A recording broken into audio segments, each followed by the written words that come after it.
because a major upset took place in Kayla Harrison. And frankly, she fought very well, right? And this was the third time she's fighting with this gal. But that speaks to a lot. I mean, there's a lot of stuff on that, right? I mean, I'm told that Kayla is currently without a contract, that she didn't re-sign. You know, they like to call that bet on yourself. And that's fine. I'm just sharing when I don't pass a judgment there. When I tell you that I'm told, I can't confirm that, but I got some people that told me that. And I want to say I read something along those lines. So she goes and she has this third match with the same gal. Now, I think that's very relevant. You play your career any way you want. You got my respect, right? Everything is Monday morning quarterbacking. I'm no different. If I would have come out 2 days ago and said this, I'd be in the right. But to come out today, I'm just making conversation with you. It is very relevant, right? When you don't sign, it's because you don't like the numbers or you want to trust the market or you think that your worth is going to go up for whatever reason. And in this case, it sounds like because I'm going to beat a girl that I've already fought twice and people weren't interested in those 2 times, but if I beat her a third time, they will be, right? I mean, it's tough. It's a tough business, but this is the reality. I'm looking at it a different way. I'm saying, hey, be real careful. The reason you're fighting the same person 3 times is because there's no one else to fight. Like, this isn't a real division. Be careful. You're not in a real division, but a guy just talking. So this fight happens. Now, come along. I'm making a coffee, by the way. Come with me on a journey real fast.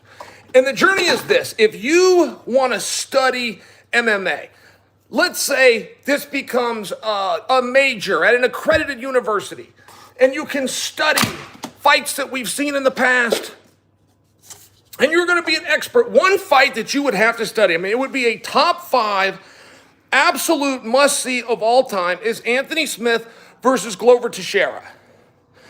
Because so many moving parts were put on display. Now, ultimately, what happened in that fight? The first round of Anthony versus Glover was not competitive.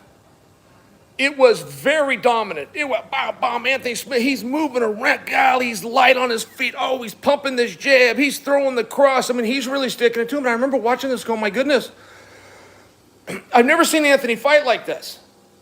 And I don't mean I've never seen him move around. I've never seen him throw a jab. I've never seen him come out in the first round and use this much energy. And it's a very risky game. Now, it worked for that round, but later he faded, and it's very relevant. It's the example that I bring to you to preface Kayla versus Pancho. Kayla versus Pancho was not a match that I was going to watch. This happened to be on TV. So, I'm not overly interested, but neither were you guys. It's the third time it's happening. It was just one of these things, right? I watched the first round. Moreover, I could tell you, I watched the first minute of the first round. I sit down, I focus, because I'm aware something is about to happen. Now, I won't tell you that I predicted that Kayla was going to lose or that Kayla was going to gas out. But I knew something was going to happen as a fighter because she's not fighting the same. You want a different result, go out and do something different. And she came out, and it really did remind me of Anthony Smith versus Glover, where Kayla was putting a different movement. She had this new hip movement she was doing. She had these new feints, and she had these new bobs and weaves, and that's good stuff. You always want to add sprinkles, right? You always wanted, you're always growing, you're always learning.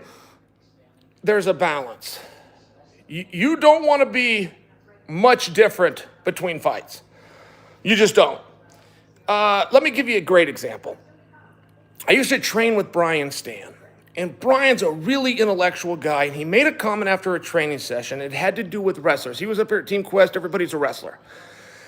He said it would take a lifetime of wrestling to build the lactic acid, to have the endurance that it would take to be grappling heavy in a contest would take an entire lifetime.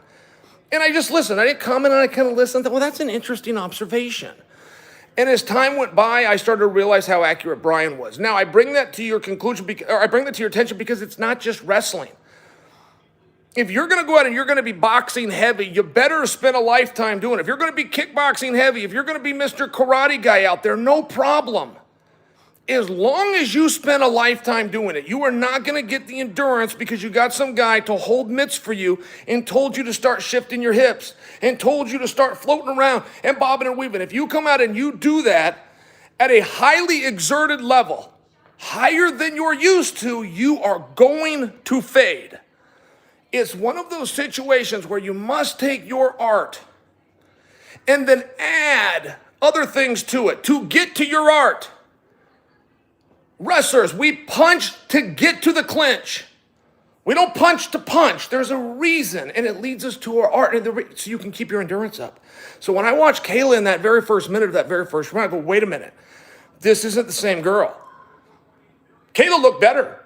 She looked lighter. She was sticking. She was moving. She was harder to hit. I understand all those things. I don't disagree. But I'm sharing with you as a fellow fighter, when I saw that, I instantly had a flashback to Anthony Smith versus Glover Teixeira, and I told myself, Chael, put your phone down and pay attention because something is going to happen. And from a tactical standpoint, there's always things that you could improve on. I would not be any more critical of Kayla than Kayla was. There was only a couple of things that you can do. She was on top and she wanted to avoid being hit, so she drove forward, which is your natural reaction. You have to force her. You got to force yourself to sit up, sit back, and be out of the way. Small things. Got into a couple of scrambles. I don't think that Kayla did anything wrong. I really don't. I thought she looked awesome. I thought she looked like the best fighter in the world. I just have to say the same thing about her opponent. Her opponent came to play. She didn't get frustrated. She stayed in there. So when Kayla was out trying new stuff, I mean, it was a totally different person. You go watch her in the first round, it was a totally different person. I'm speaking over myself because it was better. She looked better. The stuff she was doing, this guy that's holding the pads for her and telling her to move her hips like Machida and bob and weave like Hagler was good advice. He was really good. There's a miscalculation, which is the lifetime endurance that it would take. If you use that to get a hold of the girl to take her down to judo, which you have 2 gold medals in, you'll hold up the entire evening. So it was just one of those spots where I just bring it to your attention, what happens now?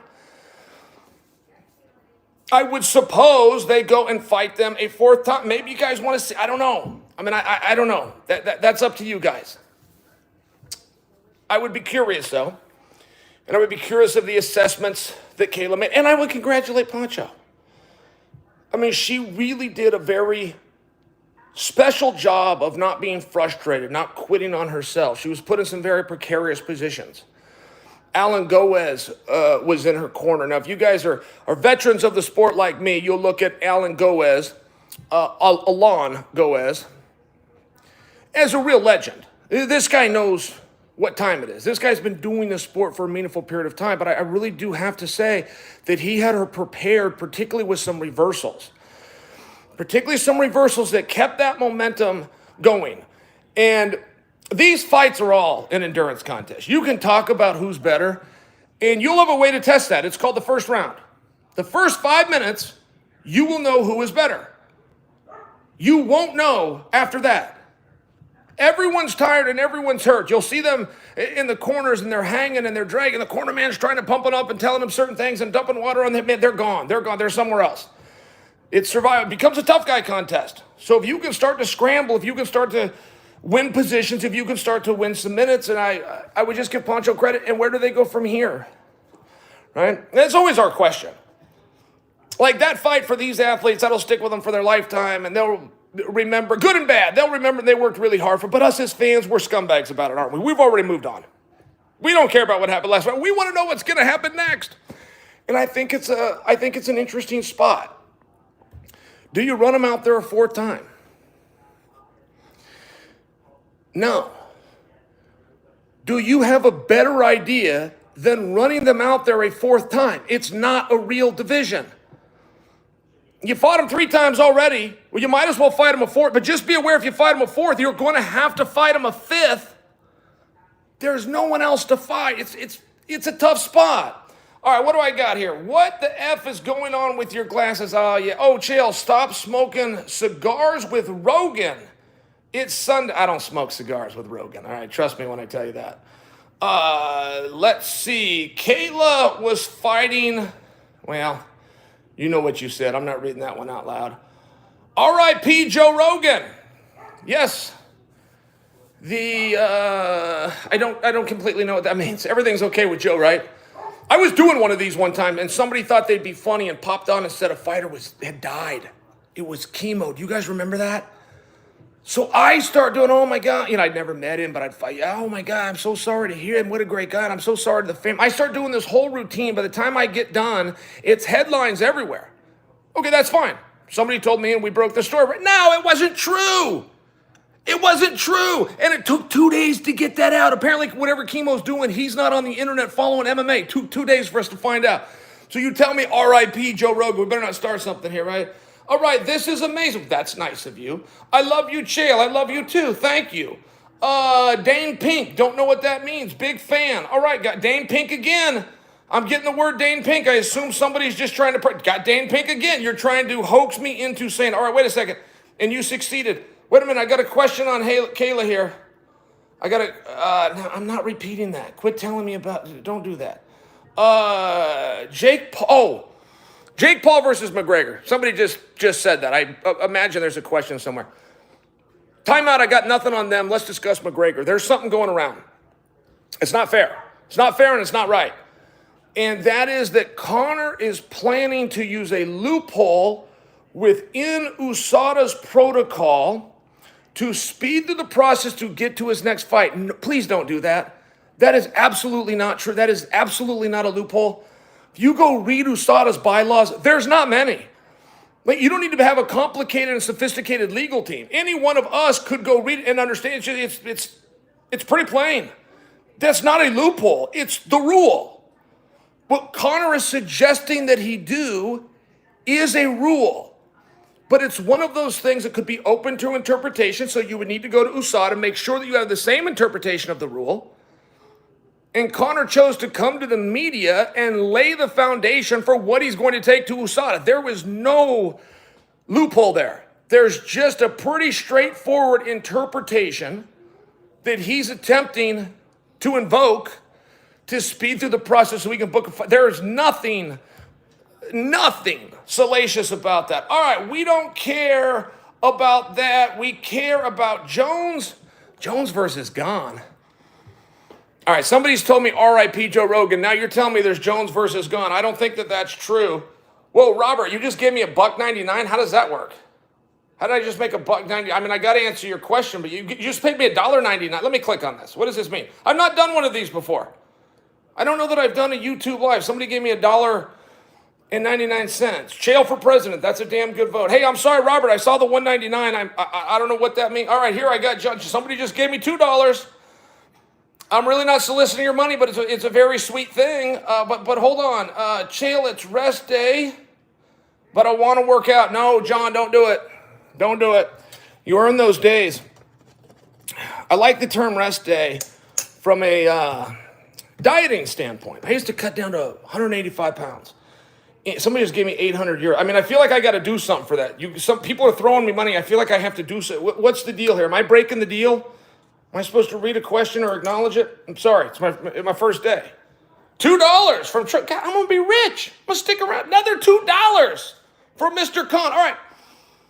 Get an R.I.P. Rogan. And now I just said we want to hear about Jones. Ciryl Gane. So now I'm thrown off. Is there something going on with Jones and Ciryl Gane? That's a great fight. But from my understanding, if Ngannou doesn't come to the table, which could be because of an injury, could be because of the well-known contract dispute. If he doesn't come to the table, then we go with Curtis Blades versus Jones. Somebody just gave me $5. My goodness. I'm rich and I appreciate getting $5. Sarge just gave me $3.90. I mean, I feel like don't I owe something for these? Guys, I don't know the process. But my Bentley ain't going to pay for itself, so I appreciate it. All right, come on, let me be serious here. So I must tell you, if you want to know from a straight up competitive standpoint, the straight up X's and O's. All right, wait, John Carmike, wait, Chael, wait, I see you. Chael, you're supposed to break dance for donations. All right. I feel like now you're telling me I'm not supposed to do anything, right? You're being nice. Okay. You want to know straight X's and O's standpoint, the hardest stylistic matchup, and it is not close. It is not maybe. The hardest matchup for Jon Jones is Curtis Blaydes. Now, Francis Ngannou, go ahead and knock your ass out. Make no mistake. But he doesn't have the wrestling. I mean, it would seem, at least on paper, you could take him down. John's real good at taking people down. I'll tell you, he's a guy that's been underneath Jon Jones. If you get up from Jon Jones, whether the round ends or you scrambled, got back to your feet, you're different. You will be different. He's a lot of man to have on top of you. Those elbows he's explosive. I get that Francis could knock you out. I'm just sharing with you. If you want to know the hardest X's and O's, there's nowhere you can guarantee me right now that Jon Jones can beat Curtis Blaydes. You could guarantee me if Jon gets on top of Francis Ngannou. You could guarantee me if Jon could keep his reach and his length, come with the kicks, come with the shots, get out of the way. You could guarantee me that if the fight ended up in certain places, Jon versus Francis, that Jon is going to be just fine. There is nowhere you can guarantee me. You can't guarantee me Jon can out-wrestle Curtis. The highest achievement that Jon achieved in wrestling, I think Jon was better than this. You got to enter the tournament to get the achievements. But the highest achievement that he got was a junior college national championship, which is a very big achievement. I only bring that to you because Curtis Blaydes has that exact same championship. You talk about the feet, you talk about the length, but that gets voided out when you talk about the power. I mean, I've had to hear about youth advantage my whole life. I don't really understand that age advantage business.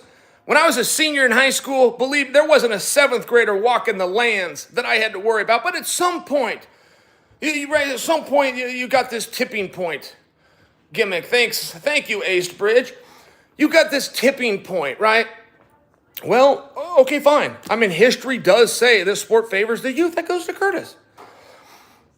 And you've got something to be said for activity, right? As human beings, we don't get better at something by not doing it. Now, Jon Jones has broken every rule of human beings. That's what's being the youngest champion of all time. Or the oldest number one contender currently, right? Like, rules don't apply to Jon. I understand that.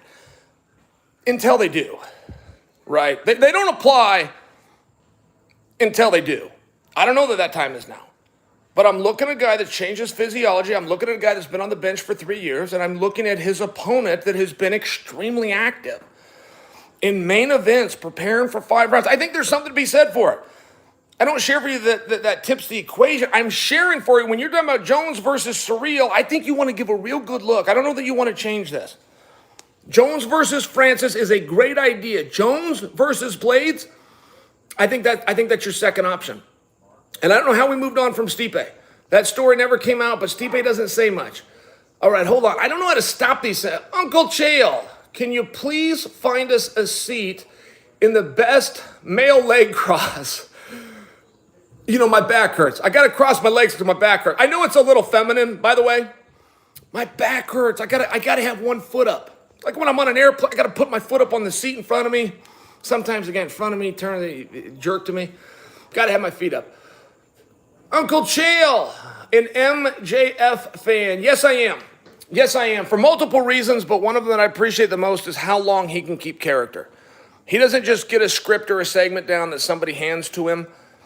I've seen him do 45 minutes in character. Very early on in his career, he did something from his hotel room. He ordered room service and the way he talked to the person, and he's got the scarf on, and he stayed in character for 45 straight minutes. I mean,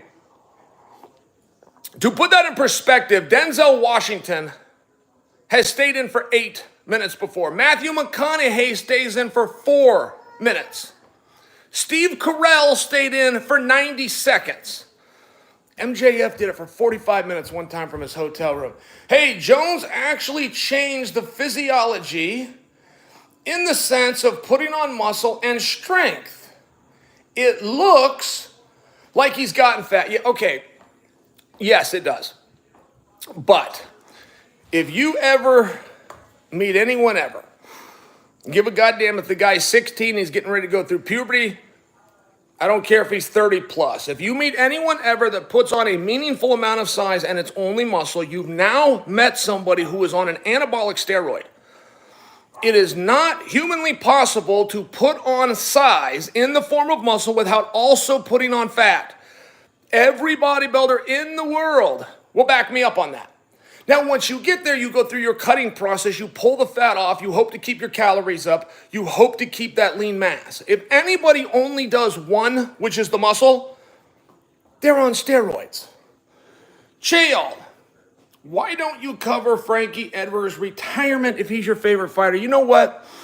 I will. That was a death. And it was the death of a career. But it was the death of a career that I was involved with. Even if it was a fan, even if it was just as a mark, as a guy that bought the pay-per-views, that sat down and made the room be quiet because my favorite fighter is going to walk out there. And I wasn't up for it. I wasn't up for it. It was the right call. I've never seen Frankie look old. I've seen other guys look really good. He takes on really tough guys. When they threw to the shot in the locker room of him warming up prior to the contest, they could have stopped it right there, right? Everybody will wake up one day and it's over. It wasn't the fight. It wasn't Chris Gutierrez. It wasn't the previous opponent. That shot in the locker room was of a former fighter. Rob deserves to fight for the belt against Alex if he beats Costa right. Damn right. Absolutely. I don't think you can beat Paulo Costa and not become the number one contender. I don't think you can beat Colby Covington and not become the number one contender. You know, there's just some guys that if you get it done, you just have to do the match. And I think Rob would be the favorite. I don't know how good Pierre is. He's the best in the world. But that's still, I don't know how good he is compared to what can he do on the ground. I was so blown away with Pierre. I mean, I'll tell you guys this, and you can go back over history, and you'll find out that I'm right. Your first time in a main event, it is not the pressure. That's what the media says. It is not that the lights were too bright. That's what the sports announcer who sucks will tell you. It's 5 rounds. That's what it is. And I get it's a piece of the pie, the main event. I get that whole thing. It's the 5 rounds. The human body is not made to do that. If you're going to do that, you must have extensive experience at that. If you find a guy in his first time in a 5-round contest, he will not win the 5th round. He might win the fight. He's not going to win the 5th round. Pierre won the fight in the 5th round. I mean, that was shocking to me. I don't know what the judges officially had it. I believe they officially had it 3-1 going into the 5th. I had it 4-0. I thought this was a clean sweep by Adesanya. And one thing that a champion will know, one thing that the guys go down in history will know, is they will know when to win. You don't need to win when there's 25 minutes on the clock. You might like to, you don't have to. You don't need to win when there's 18 minutes on the clock. You might like to, you don't have to. The greats will know when to win. And as time was ticking and the horses getting to the barn, there was a sense of urgency. And that's not new. That's the second time Pierre has done this with the same opponent, where he's throwing minutes and he's throwing rounds away, whether it's on purpose or it's subconscious. It appears that as time runs out, that champion knows when to win. Chael, did you watch Greg Hardy versus Rahman Jr.? I feel like I did. No, I did not. No. But I read about it, and they had an online thing, you know, where it was play-by-play, and then they showed some clips, and I watched that. I'm surprised at how bad Rahman sucks. And I would not kick a dude when he's, I mean, I really want to do that. I am spilling a little over just because of what Rahman pulled, where they lost a whole event. I mean, he had life-changing money on the line, and he blew, I mean, and he didn't care. He cost himself and his family 7 figures, but he cost somebody else roughly 10. That's what I would estimate was put into that event that got pulled. It's a weird thing. This is a second generation guy. This is a boxer. He can't go out there and easily handle an older football player. I like Greg Hardy, by the way.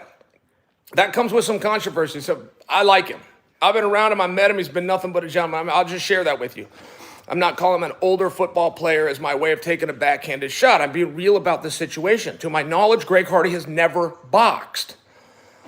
I don't know how often he's in the gym doing MMA since he was released from the UFC. And I know he took the fight on very short notice when Vitor pulled out. I'm imagining that that was the worst version of Greg Hardy you've ever seen, who kicked the hell out of a pro boxer who's had 11 matches and he's a second generation guy. Come on, man. Could Jordan Burroughs take down a champion professional sumo wrestler? Yes. Yes. Let's see. Yes, he could go to the ankle, for sure. For sure, he could get in there very fast. He could use some leverage, and he could take him down. It would depend in terms of the likelihood in what apparatus they were on. If they were on a wrestling mat, yes. Yes. And I mean, you know, for sure Jordan could take him down. I'm talking about could he take him down in a very quick period of time? Could he take him down in 1 minute? Absolutely. On a wrestling mat? Absolutely. Get a hold of that ankle. Be all over. You might remember that position is what Randy Couture hit on James Toney. Just you get a hold of the ankle. Chael, is Masvidal's career finished after his next loss? Well, he's in a spot right now. I don't want to get too into his business. I will just share with you, he has one of the more beautiful contracts in the UFC. Whether you know that or you just found that out. He has one of the more beautiful contracts. That can work against you. The BMF will never be contested again. I've hinted at this, but I haven't told you why. But if I did, it'd be a very simple answer where you go, oh my goodness, of course it will never be contested again. But there is a way that your contract can be so beautiful that you have to be in certain fights, right? Ronda Rousey, just by example, was making so much money. She has to be in a main event.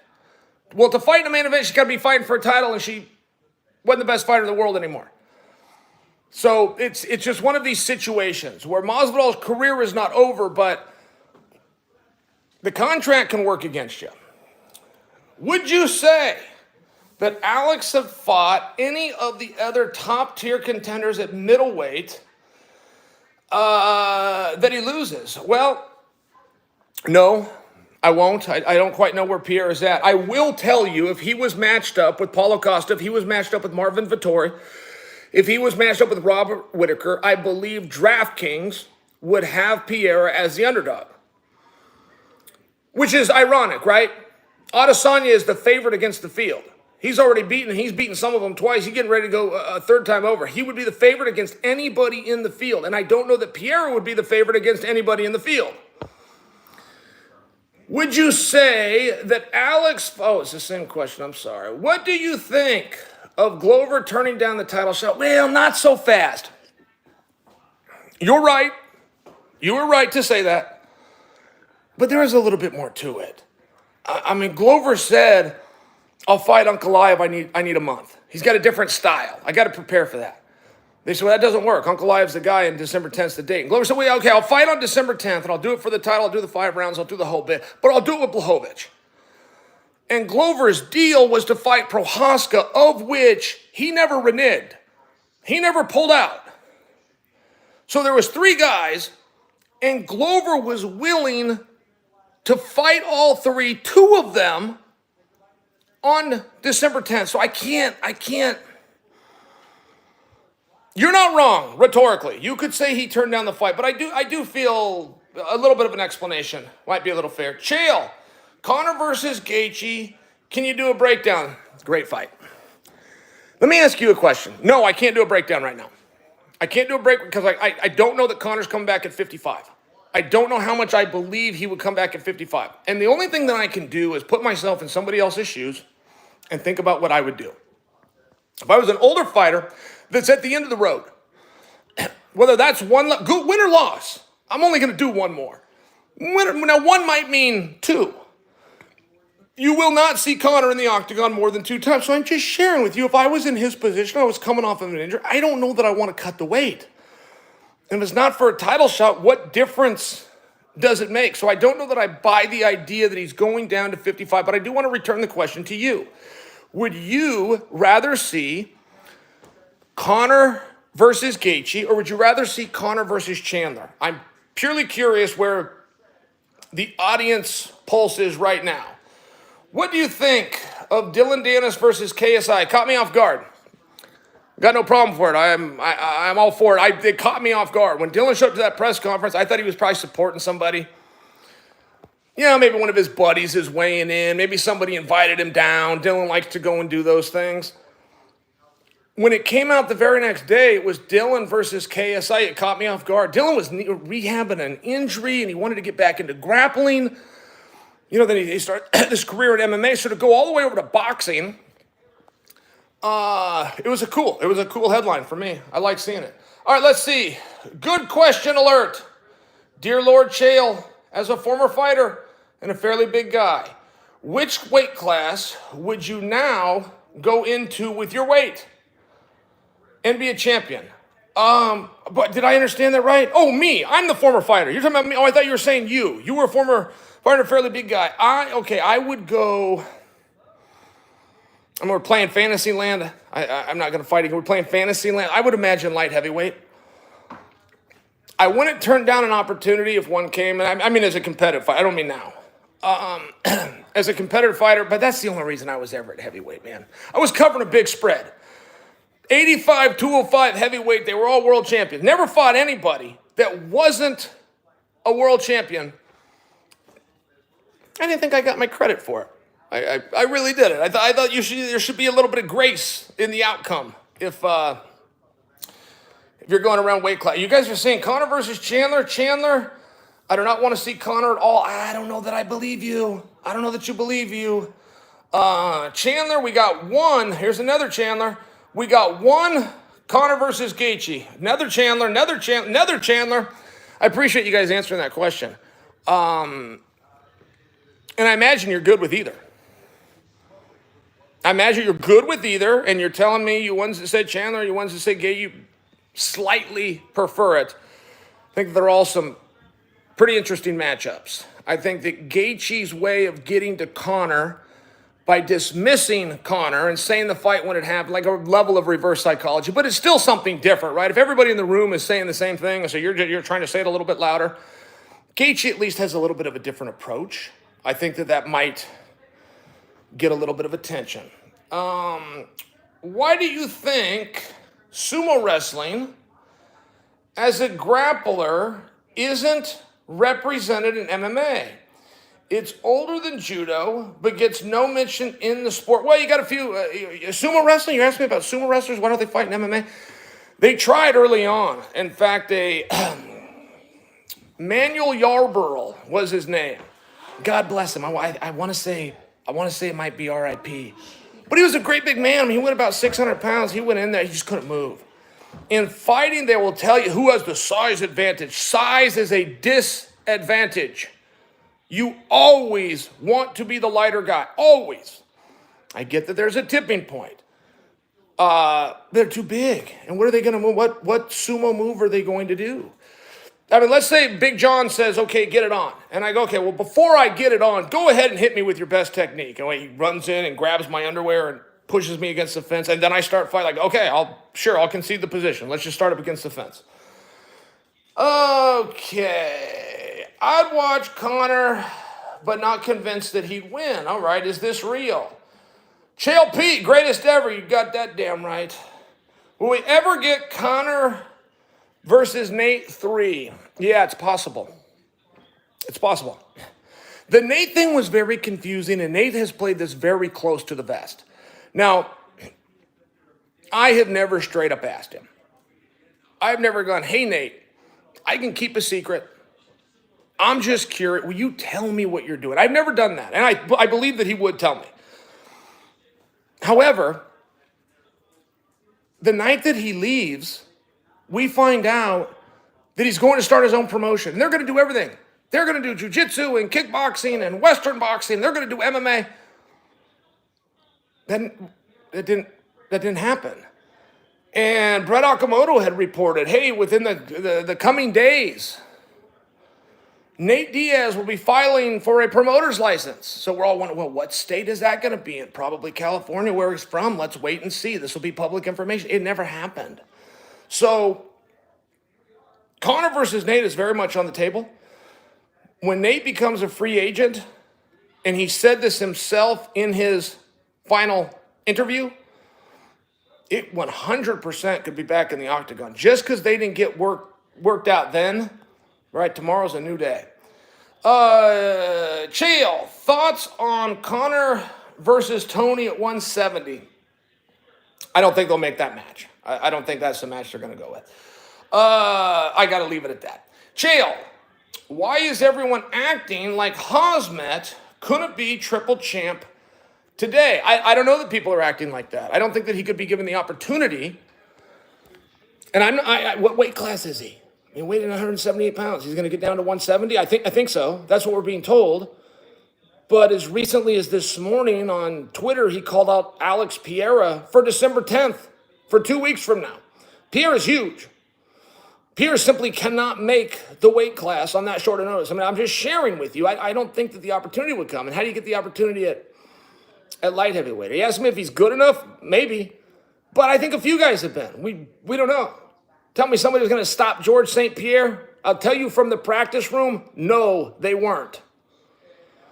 Chael, I'd rather it against Gaethje, the style that Gaethje has with the legs kicks, ferociousness, the chin, yeah, the pressure, yeah. I hear you. Awesome fight. Awesome fight, Conor. Look, Conor's fast, though. It's one thing that people don't really understand about Conor. Floyd found it out.